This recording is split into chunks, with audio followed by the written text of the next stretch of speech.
While visiting the area of Slovenske Gorice, one cannot fail to notice that these wonderful places represent a hidden pearl of the northeastern part of Slovenia, and that the municipality of Lenart is rich in natural beauty.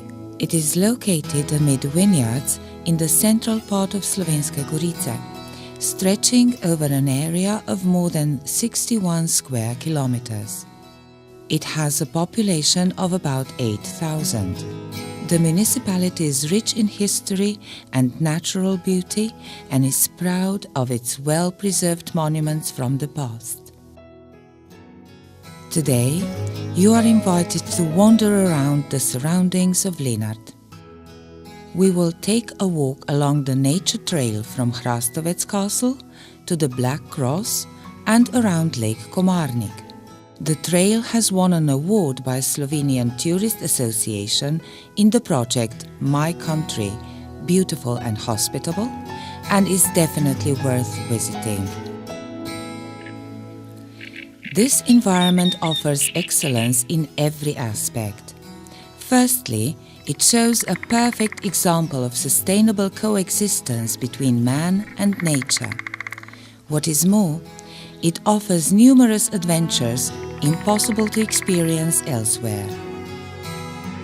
The first trail is called Franc's Trail, named after Franz Breznik, a keen admirer of nature and particularly the area of Slovenske Gorice.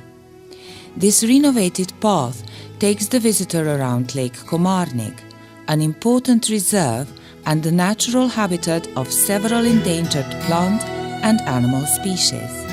Adjacent to this trail, there is Agata Trail, taking the visitor from Hrastovec Castle past Lake Komarnik to the Black Cross, which is connected to an interesting legend of tragic love.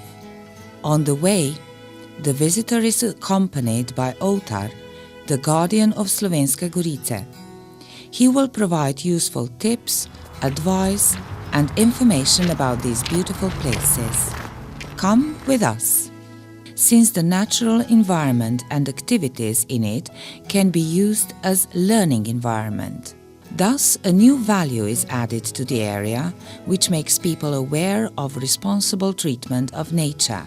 To conclude, this is an area where both tourism and educational visits have excellent opportunities to develop.